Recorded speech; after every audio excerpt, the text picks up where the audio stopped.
Hello and welcome.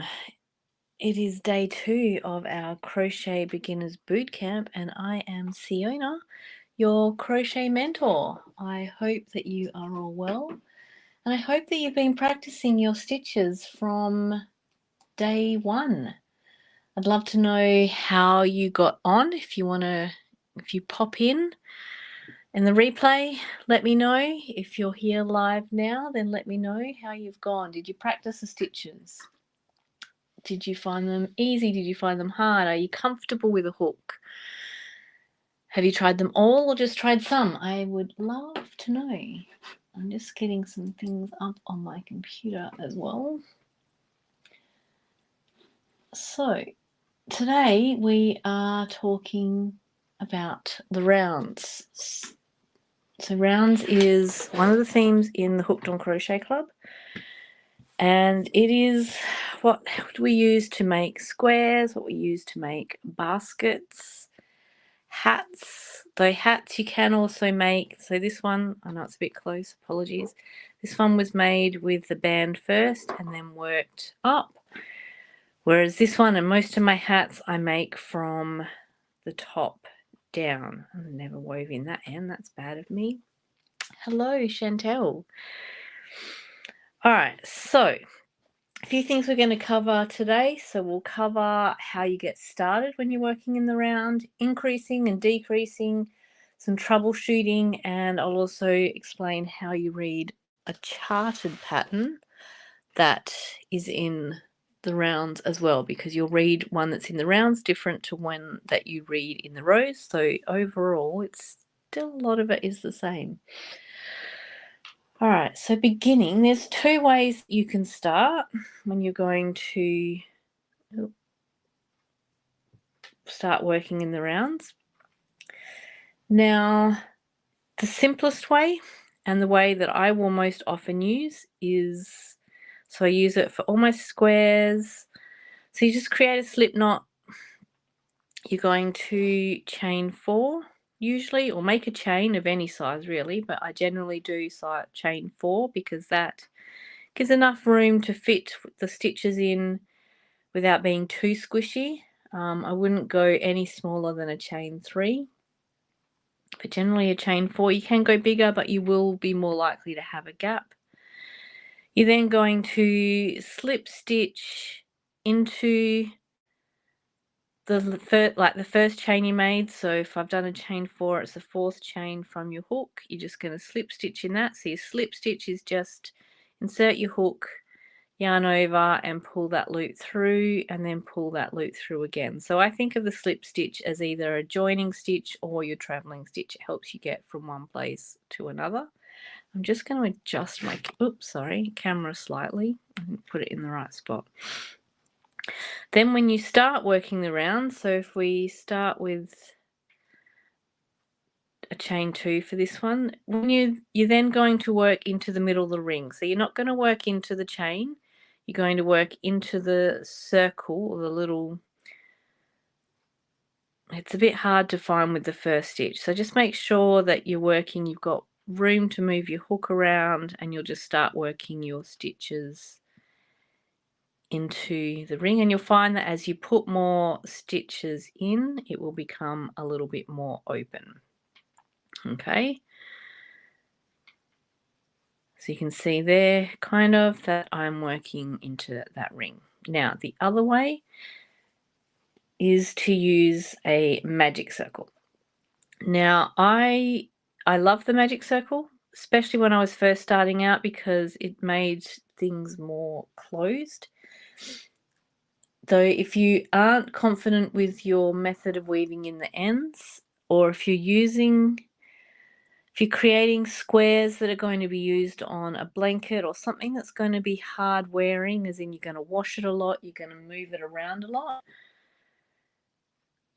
and you've got lots of them, like squares, mostly squares, then I would not use the magic ring. I've learned the hard way that it can come undone. So yeah, I tend to use the chain and the ring, like slip stitch the ring together, mostly because I want to make sure it stays in one place. All right, so to create the magic ring, you're going to create a ring essentially like you do at the beginning of the slip knot, at least the way I do at the beginning of the slip knot. So you'll make it so that the tail is hanging down, you're crossing the yarn, you can hold it with your yarn hand, and you want to have it so that the working yarn is on top of the trailing yarn, so the yarn you're not going to be using. You're then going to insert your hook into the ring, and then when you do your first yarn over, so you'll yarn over and pull up a loop. So if we just do a chain, so then what you're going to do, you'll find this easier as far as you've got a bigger circle to work into, but it can be a little bit trickier to hold and keep it in place. So you're then simply going to work over that yarn into the ring, and I'm doing half double crochets here in case you couldn't figure that out. So you're always working towards your yarn hand, and you're always working over those 2 strands of yarn to create your magic ring. And then once you've got enough, so I'm going to just keep going until I've made enough stitches in here as well, because I'll use this to demonstrate the next lot.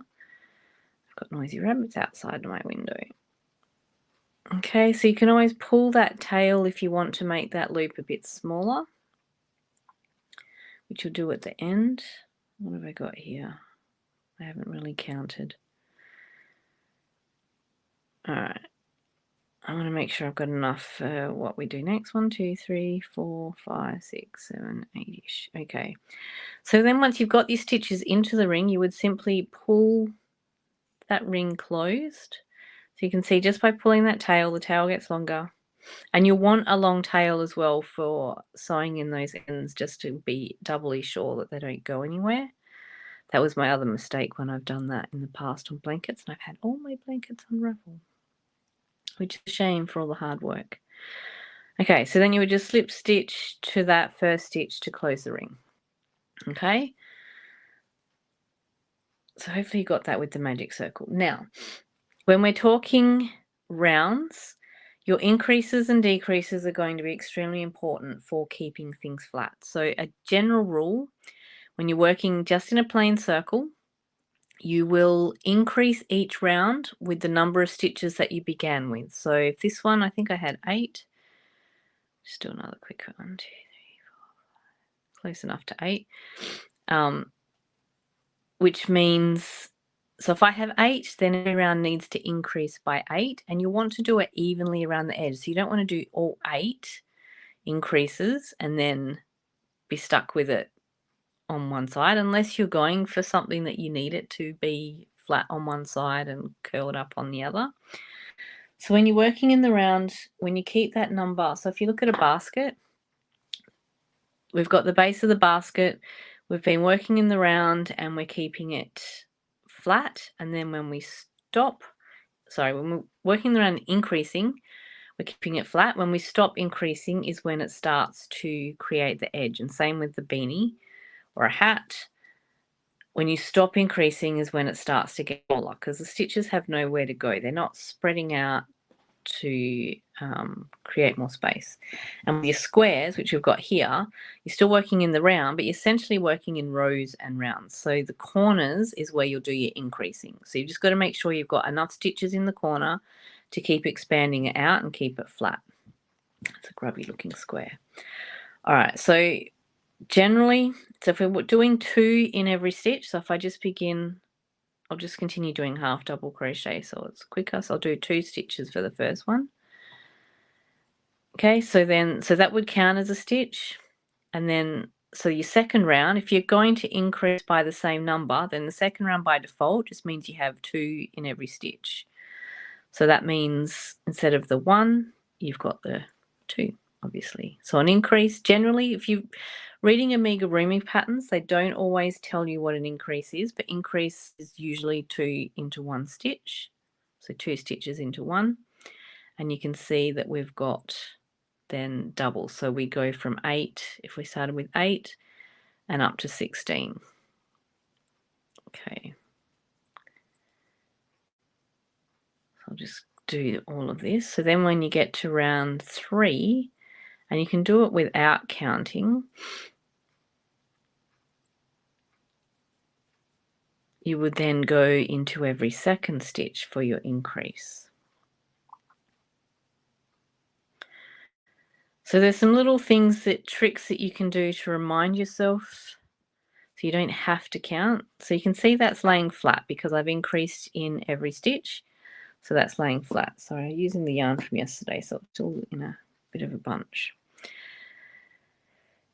And generally with the end of the round, you would then slip stitch to the top of that first stitch so it closes it. The only time I wouldn't necessarily do that, so I didn't do that on, I did on that one. If you want just a spiral, and you generally can only do it on your single crochets because it's a short stitch and you'll continue in a spiral. But you will need a stitch marker most likely to remember where it is, but have a slip stitch to finish the round. So again, we're going to chain 2. So for this, if I'm increasing every second stitch, so I would do it in the second one, not the first one. So I just count 1, 2, and then 3 is my increase, but it's in that same spot. And if you do it correctly, then you don't have to count the number of stitches because it'll work out that the increase then is in the last stitch. So I've just done, that's the first one, then I've got 2. So then this one, I would do 1, and then this one, I would do 2. So I never know if I can explain it well enough, but so in my head, I count 1, 2, 3. When I say the 2, then I know that that's where I'm increasing. When I say the 3, then I know I've done my increase, if that makes sense to you. And as another general rule to make it easier, so it means that round 3, my third stitch is my increase stitch. Okay, so 1,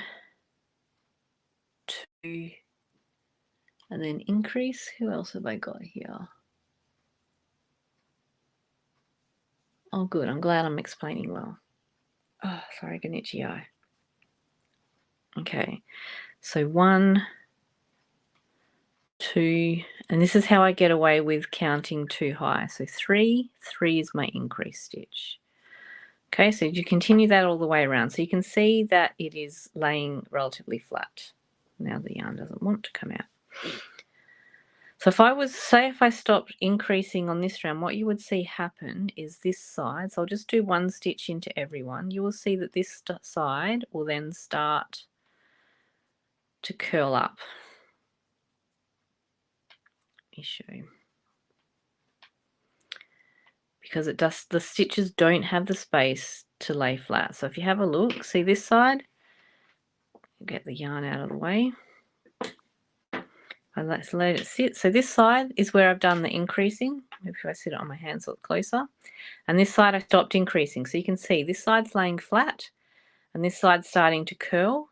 That's because it didn't increase. So if I was to then take them out and do my increases, so you can, if you wanted to, you could create a basket that way. So increase on one side and not on the other. That's my last increase. So we'll keep.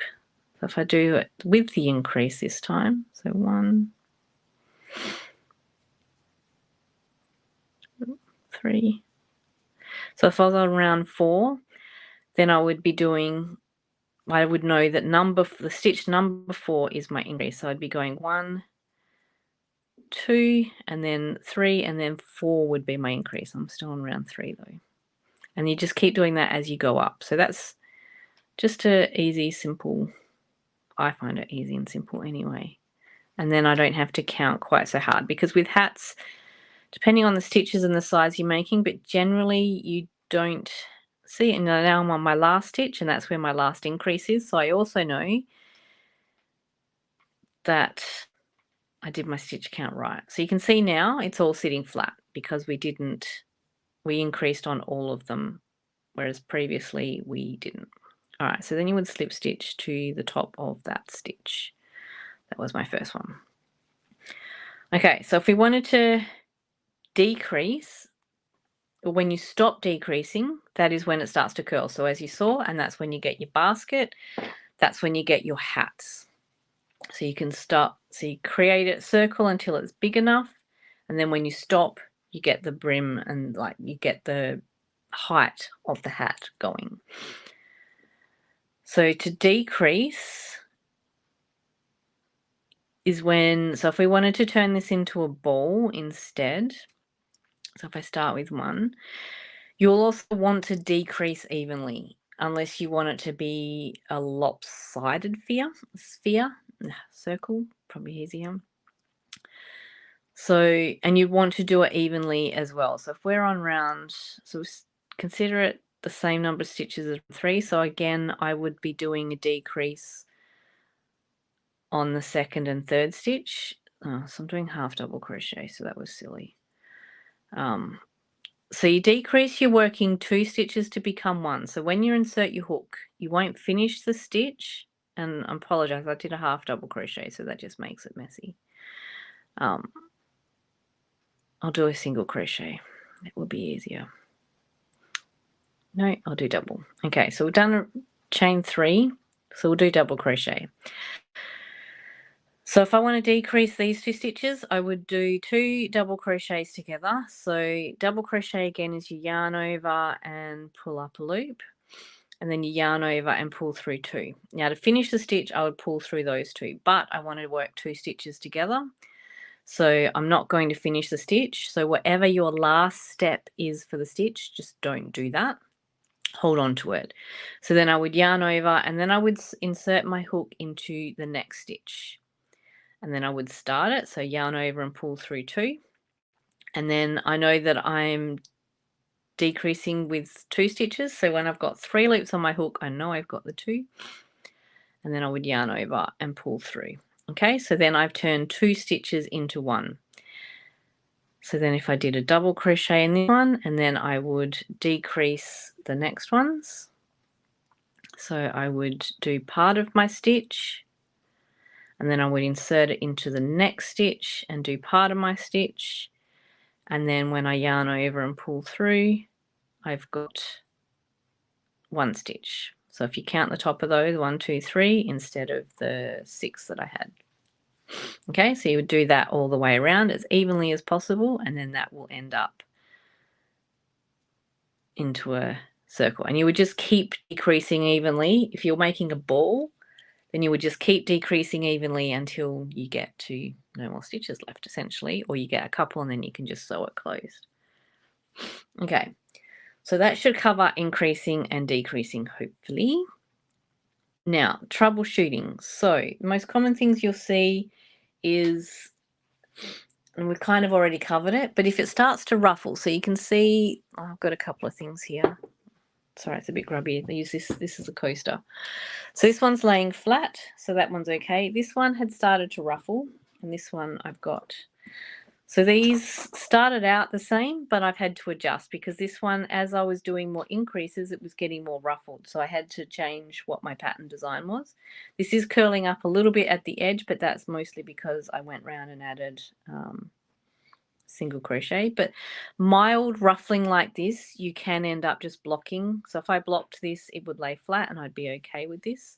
This one is probably not going to lie flat. So you can see with all the ruffling, it's got too many stitches in a round, so I've done too many increases. So you could just stop where you're increasing, increase less. Okay, so that's just a little bit of troubleshooting. And if it starts to curl up like you saw, that means you don't have enough stitches, which is what we do when we're wanting to create a basket and a hat. Now, so what you can do generally, if it's ruffling, if you don't necessarily have to pull it out. You can stop increasing, and that may end up pulling the stitches till it's flat, and then you can start to increase again as well, because you will find that some patterns you will increase too many and then you won't increase so many the next round, or you won't increase it all the next round or two. It will pull it out flat as well. So it's a lot of math and geometry and all those fun things that we didn't like at school. Okay, So the last thing I'm going to do is I'm going to cover reading patterns in the round. So when you're going to read, and I'm reading a chart pattern.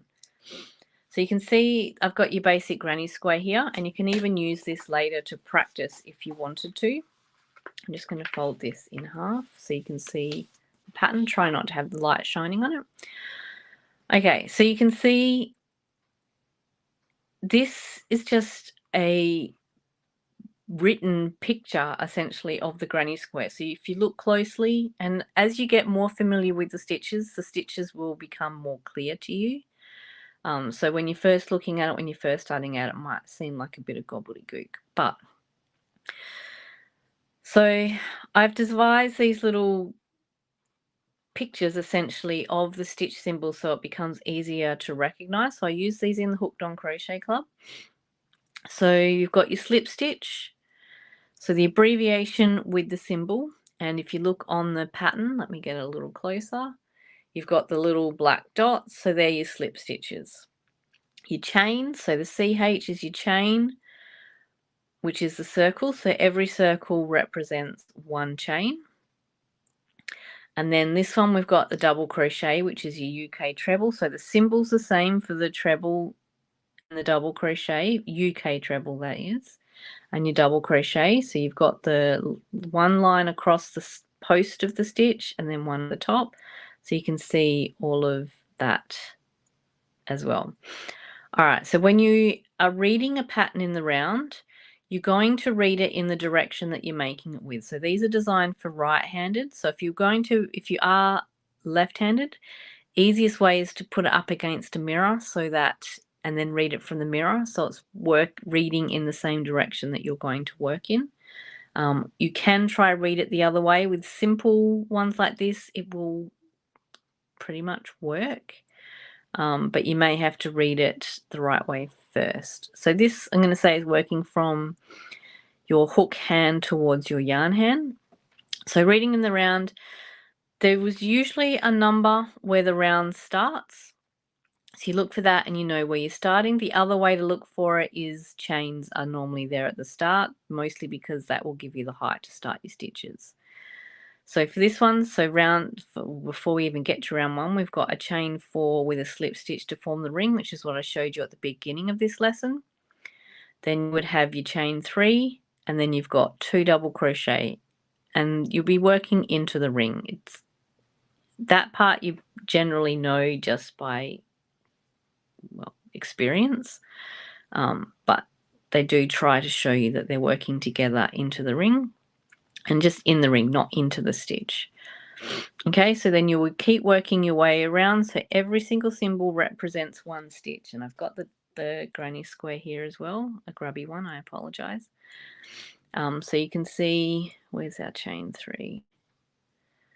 So there's our chain 3 from the beginning. Then you've got a double crochet. Under that you'll find your chains for the corner, and then your double crochets, chains for the corner. So you just keep working your way around. Okay, so you just make everything that this picture is showing you working in, so this is that the way my clock, this is anti-clockwise. Okay, so if you were left-handed, you'd be reading the other way, clockwise. All right, so generally as you make it, what you are seeing as a picture will then become the square. All right, and then you would slip stitch across. You can see round 2 because that's where that starts there, and then you've got your chain 3, and then you just keep working around. So when you're working with the chart, you've really just got to get familiar with the symbols, which is why I created these, so they become a little bit more visually recognizable with the abbreviation and the chart. So you will have in your first day 1 PDF, which is now in the group as well as in your emails, you will have the charts at the back, so you can, with the stitches, so you can go back and look at that as well. But you just continue working around and around in the circle. Okay, now sometimes the charts will be different colors for the rows because they want you to change color. I tend to do different colors for the rows just to make it easier to see which row is which. They may do that as well when you've got some special stitches, so if you've got some back post stitches or you've got some drop stitches, Again, the symbols become a little bit trickier, but you'll see it with like a hook on the bottom. But yeah, use that. Okay. So that's really all there is to working in the rounds. So whether it's your square or your coasters, so you can go away and just play around with that. See what it does today. The stitches that you learnt yesterday, they will all increase at a different, well, they're tall, different height stitches. The general rules still apply, but you might find that, say for single crochet, you may need to increase, it should still be the same, but just play. But as a general rule, if you start with 8 stitches, you'll increase with 8 stitches. So 8 in that round. All right, so tomorrow we're going to cover rows and working the rows. So similar today, it's just to give you some guidance on what you need to do to work in the round, but it will be in the rows. I look forward to it. So let me know how you go. If you're watching the replay, #replay. If you got stuck on any of your stitches, feel free to post in the group as well with your chains and whatever stitches you practiced. I'd love to see them. It's always helpful for everyone else as well. All right, so I am going to leave it at that, and I will be back tomorrow to cover working in the row. All right, bye.